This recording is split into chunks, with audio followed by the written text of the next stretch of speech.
अब की बार अब की बार अब की बार 400 पार। मोदी नहीं तो कौन? मोदी की गारंटी। ऐसी तमाम बातें सोशल मीडिया में हर पोस्ट पर शेयर हो रही है, जहां बीजेपी एक तरफ खुले आम क्लीन कर रही है कि वो 400 पार का डुंका बजाएगी, वहीं उनको क्रिटिसाइज करने वाले भी बहुत हैं। कुछ तो बीजेपी की इस ओवर कॉन्फिडेंस पर सवाल उठा रही है कि भाई 10 साल में ऐसे भी कौन सी तीर मार लिया जो अपनी जीत पर इतना यकीन है। आखिर क्यों बीजेपी की नजर ऐसे आंकड़े पर आकर सेट हो गई है? तो जब मेजोरिटी गवर्नमेंट बनाने के लिए 272 सीट ही चाहिए, तो फिर ये 400 बार क्यों? 2014 में 282 सीटें और 2019 में 303 सीटें लेकर मोदी जी ने जीत हासिल की थी।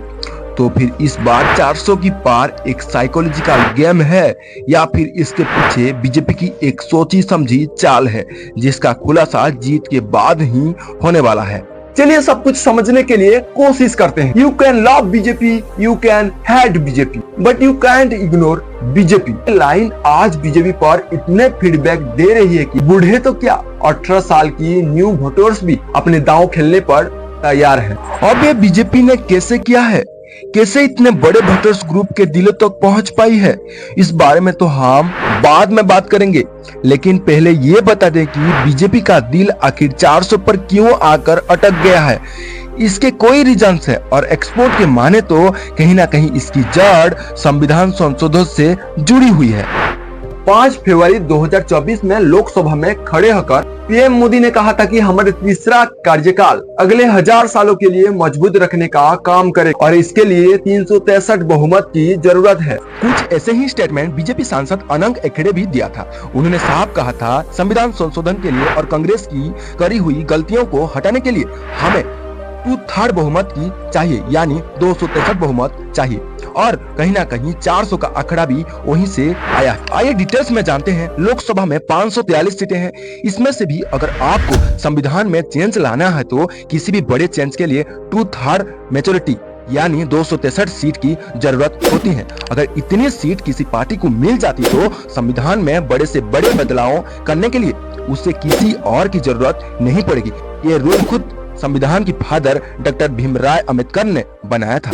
बस ऐसी बात को फॉलो करते हुए बीजेपी इस बार 370 सीट पर नजर कड़ाई बैठी है और इसमें उनका मदद कर रहा है उनका 400 का नारा।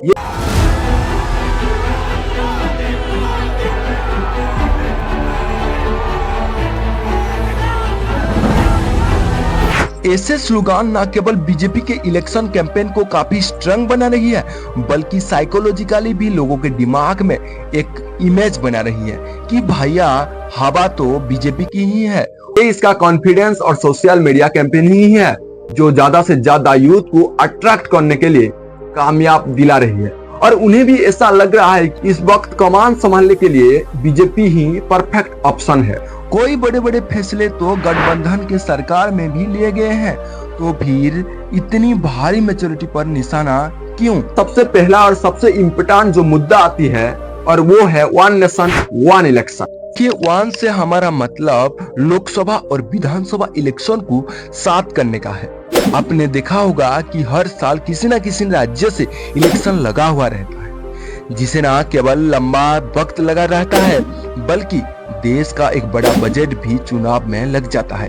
ऐसे में अच्छे गवर्नेंस और फाइनेंशियल एफिशिएंसी को लेकर वन नेशन वन इलेक्शन का मुद्दा बीजेपी आज से नहीं बल्कि सालों से उठा रही है। सितंबर 2023 को फार्मर प्रेसिडेंट रामनाथ कोविंद ने चेयरमैनशिप में एक कमेटी भी बनाई गई थी। इसमें गृह मंत्री अमित शाह को भी सदस्य रखा गया था और ये मिलकर एक देश चुनाव की प्रॉब्लम को सॉल्व करने के लिए काम कर रहे हैं। हालांकि अपोजिशन इस पॉलिसी को टोटली ओपोज करता है। आइए अब बात करते हैं सेंटर और स्टेट में पावर को डिवाइडेशन को लेकर, जिसे लेकर बीजेपी कुछ नई अमेंडमेंट करने की मूड में है। अभी भारत के संविधान में सेंटर और स्टेट की पावर्स में अलग अलग बंटवारा है और ऐसे दोनों की पावर में टकरार नहीं होती है। इसमें सेंटर की पास जो है defence, foreign relation, atomic energy, custom से रिलेटेड पावर आती है। वही स्टेट के पास police, jail, local government, education से रिलेटेड में पावर होती है। कुल मिलाकर इन एरिया में डिसीजन लेने के लिए इंडिपेंडेंस होती है और इसके लिए उन्हें सरकार की मर्जी की जरूरत नहीं होती।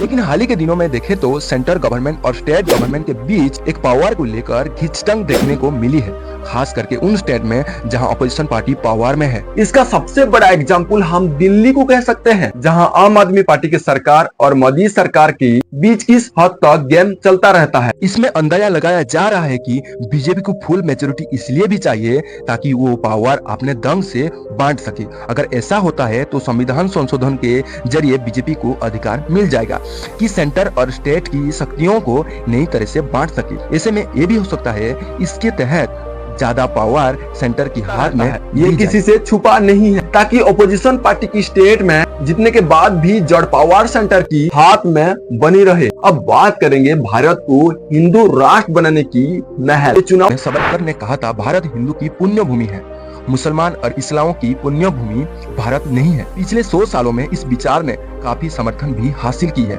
2014 में नरेंद्र मोदी प्रधानमंत्री बनने के बाद से हिंदू राष्ट्र बनने की काफी तेज हुई है। खुद पीएम लगातार मंदिरों को निर्माण से जुड़े रहे हैं। चुनाव जीतने के बाद देश के हिंदू राष्ट्र बनने की तरफ बीजेपी एक बड़ा कदम उठाएगी। इस पर आपकी क्या राय है? क्या बीजेपी इस पर 400 पार करेगा या फिर ये एक कैंपेनिंग है? अपनी राय कमेंट बॉक्स में जरूर लिखे।